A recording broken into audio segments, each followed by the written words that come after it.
quels sont aujourd'hui les principaux problèmes, les obstacles à la négociation sur le climat et un peu où est-ce qu'on en est et qu'est-ce qu'on peut attendre de la conférence de Paris en décembre de cette année.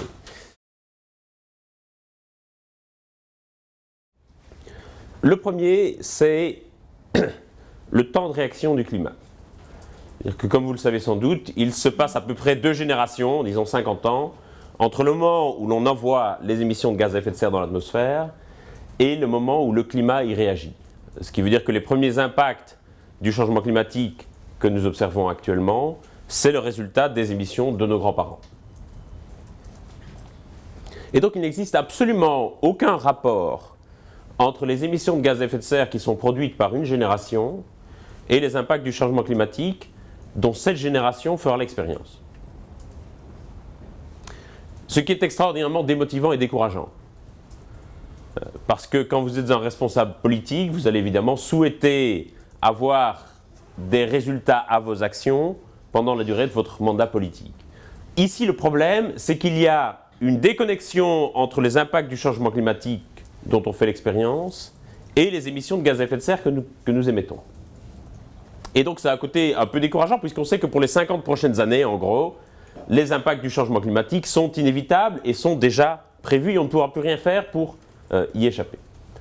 Donc c'est un premier obstacle fondamental qui est presque psychologique à surmonter. Le deuxième obstacle, c'est qu'il n'y a aucune relation entre les émissions de gaz à effet de serre qui sont produites par un pays et les impacts du changement climatique que subira ce pays.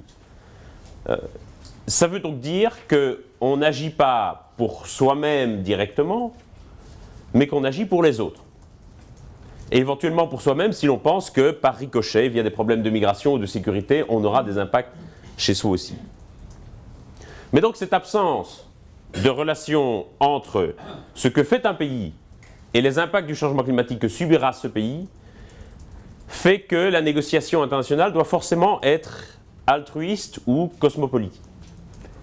Et altruisme et relations internationales vont généralement souvent très mal ensemble puisque les pays poursuivent toujours et systématiquement leur intérêt national. Et donc il y a une véritable question qui est de comment on peut faire émerger un intérêt commun global au-delà des intérêts nationaux qui va parfois en contradiction avec des intérêts nationaux immédiats puisque certains vont devoir faire des sacrifices dans l'immédiat. Troisième obstacle structurel, le fait que beaucoup ont intérêt à ce qu'il ne se passe rien.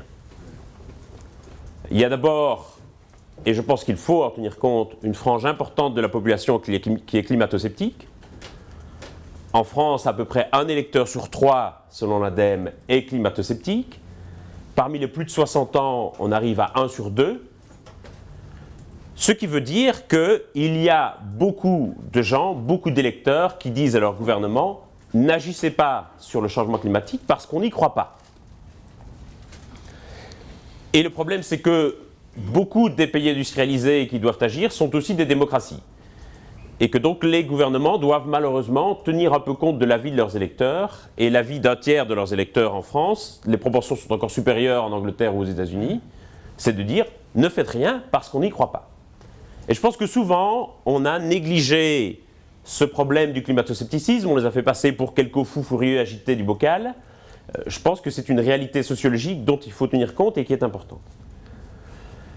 Parmi les gens qui veulent que rien ne se passe ou que les choses se passent le plus tard possible, il y a aussi beaucoup d'entreprises et de lobbies économiques.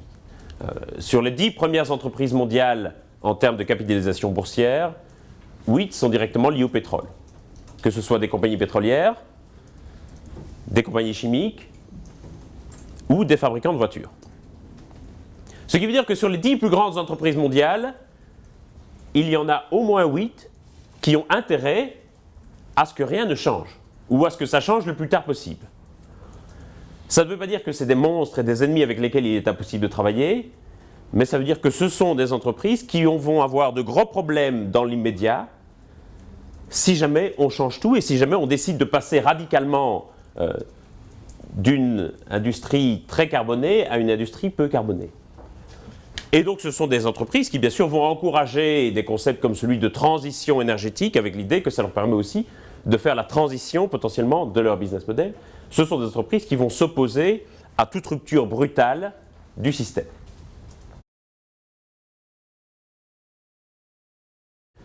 La première, c'est le dilemme entre l'ambition et la participation.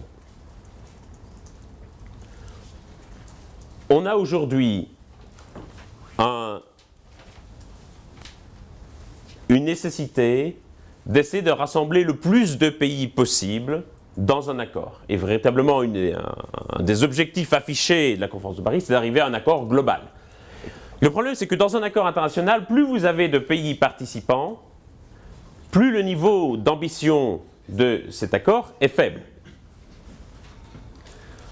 Vous pouvez imaginer faire un accord très très ambitieux avec une petite coalition de pays qui veulent vraiment faire avancer les choses, ou alors vous avez une sorte d'accord de principe, une sorte de grande déclaration avec un beaucoup plus grand nombre de pays, simplement parce que moins les pays s'engagent à faire quelque chose, plus ils sont d'accord de s'engager. Le deuxième dilemme aujourd'hui dans la négociation, je dirais que c'est entre la coopération et la coordination. Traditionnellement, l'action collective internationale sur le climat se traduisait par la coopération internationale. C'est-à-dire l'idée qu'on négociait ensemble un accord au niveau international et puis que chacun allait définir ses politiques climatiques en fonction de l'accord qui avait été négocié.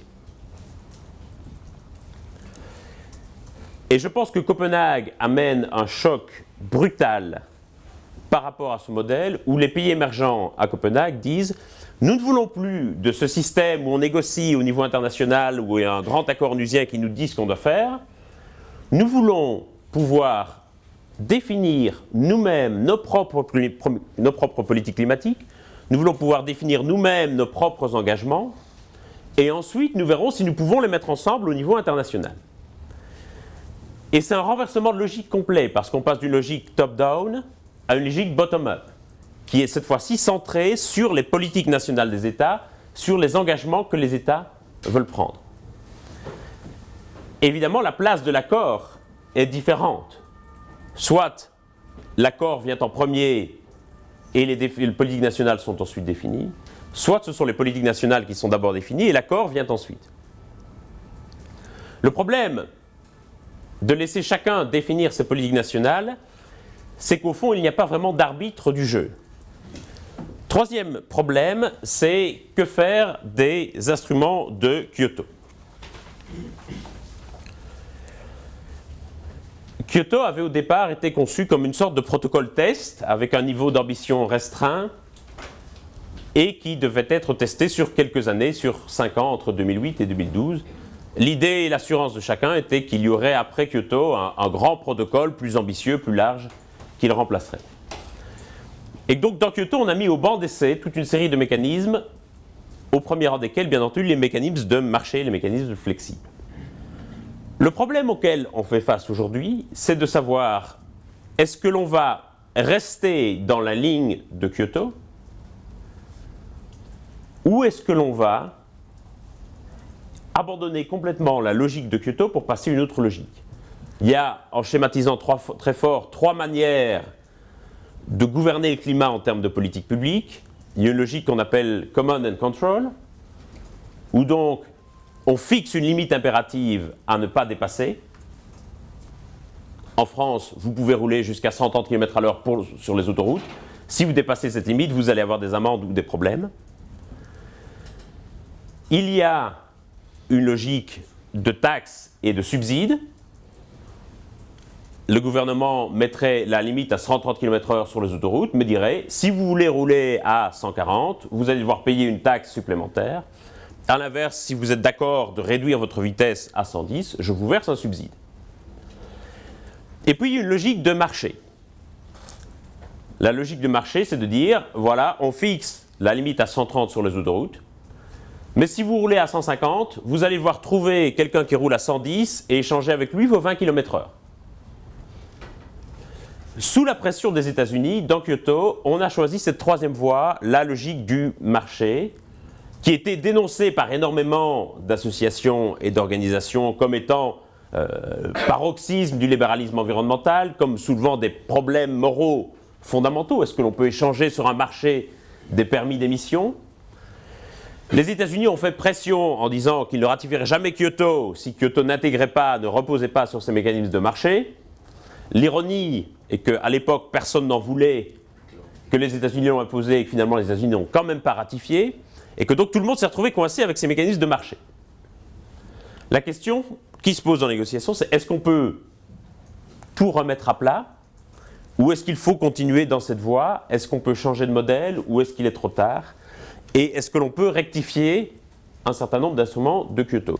Quatrième dilemme des négociations, c'est celui que j'appelle celui de la responsabilité contre la capacité. La Convention climat précise que le partage des efforts dans les réductions d'émissions de gaz à effet de serre doit se faire selon deux principes. Le principe de responsabilité commune mais différenciée. En d'autres termes, ce sont ceux qui sont les plus responsables qui doivent faire le plus gros de l'effort. Et le principe de capacité respective. En d'autres termes, ce sont ceux qui ont les capacités les plus importantes qui doivent faire le plus gros de l'effort. D'un côté, ce sont les plus responsables qui font l'effort, de l'autre côté, ce sont les plus riches. Jusqu'ici, on ne s'est pas trop tracassé de différencier les deux principes, parce qu'en fait, leur traduction concrète, pratique, revenait au même. Les plus responsables, c'était aussi les plus riches.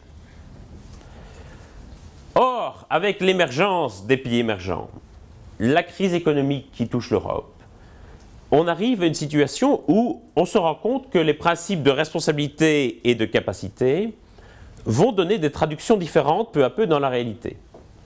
Et que donc il va falloir choisir à un moment donné si on décide d'aller plutôt sur un principe de responsabilité ou plutôt sur un principe de capacité. Jusqu'ici, on est très fort resté dans une logique de responsabilité, en disant c'est toi le plus responsable, on attend des plus responsables qu'ils fassent l'effort d'abord, et on s'engagera à faire l'effort uniquement si les plus responsables mettent d'abord la main au portefeuille.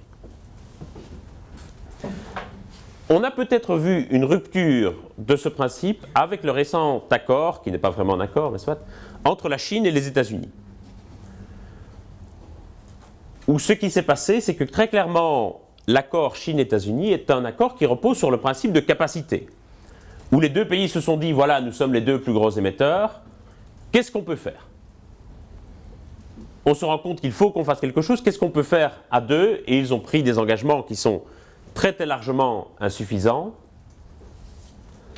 mais qui semblent néanmoins reposer davantage sur le principe de capacité plutôt que de responsabilité, puisqu'ils ont pris cet engagement sans du tout se tracasser de ce que les autres allaient faire.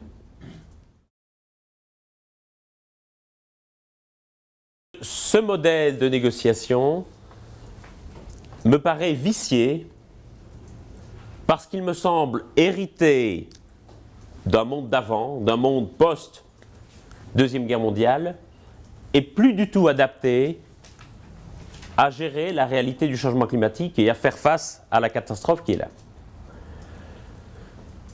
Le premier vice de ce modèle de négociation, je pense que c'est un vice de représentation. Aujourd'hui, les acteurs qui sont assis à la table des négociations, ce sont les gouvernements. Or, les gouvernements ont une capacité d'action très limitée sur le changement climatique. Je donne un exemple, 70% des émissions de gaz à effet de serre sont produites dans les villes, et je pense qu'il y a un véritable problème de représentation qui tient au fait que d'autres entités politiques, les villes, les régions ne sont pas représentées, que d'autres corps constituants du problème climatique ne sont pas représentés, les entreprises par exemple, que la société civile n'est pas représentée, et que donc, je dirais qu'il y a un problème d'acteurs autour de la table de négociation. Un autre vice de la négociation, c'est le vice du temps et de l'urgence.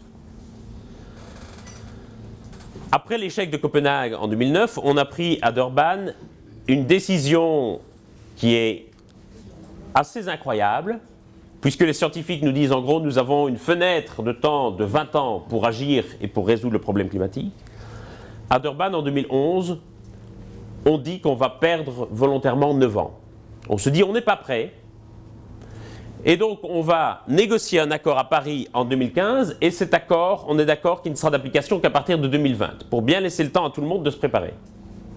Et puis le troisième vice du modèle de négociation, je dirais que c'est un vice d'isolation. C'est un vice d'isolation démocratique d'abord. Parce que la négociation sur le climat a atteint aujourd'hui un tel niveau de complexité et de technicité qu'elle est devenue tout à fait incompréhensible pour le commun des mortels. Et donc on est dans une situation, et par rapport à un défi démocratique incroyable, qui est que jamais sans doute une négociation internationale n'a été aussi importante pour la vie quotidienne des habitants de cette planète, et jamais les habitants de cette planète n'ont aussi peu compris ce qui se passait dans une négociation internationale. Et je pense qu'aujourd'hui, il y a un véritable défi démocratique à faire sortir la négociation de son isolation, qui est aussi une certaine forme d'obscurantisme. Et que donc il y a un gros enjeu à mobiliser toute une série de médias, de nouvelles technologies, de réseaux sociaux pour ramener, je dirais, la démocratie dans la négociation. Et il y a un deuxième vice d'isolation, le vice d'isolation numéro 2, qui tient, je pense, à ce que l'on traite aujourd'hui la question du climat comme si c'était juste une question d'environnement. On se rend compte aujourd'hui que le climat n'est pas juste une affaire d'environnement, mais que la solution au problème climatique remet profondément en cause les fondements de nos sociétés, les fondements de la manière dont nous produisons et dont nous consommons des biens, et des biens énergétiques en particulier.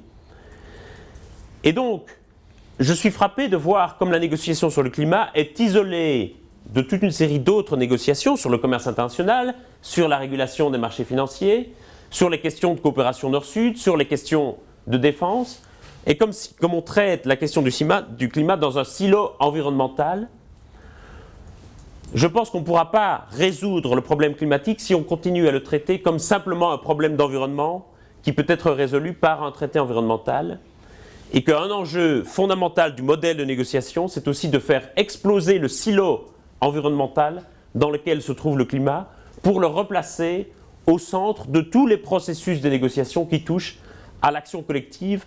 Et je dirais que c'est peut-être ça, au fond, la voie cosmopolitique vers laquelle il faut aller, voir le climat comme un marqueur de toutes les inégalités dans l'action collective aujourd'hui sur la planète. Voilà, et c'est là que je conclurai. Merci.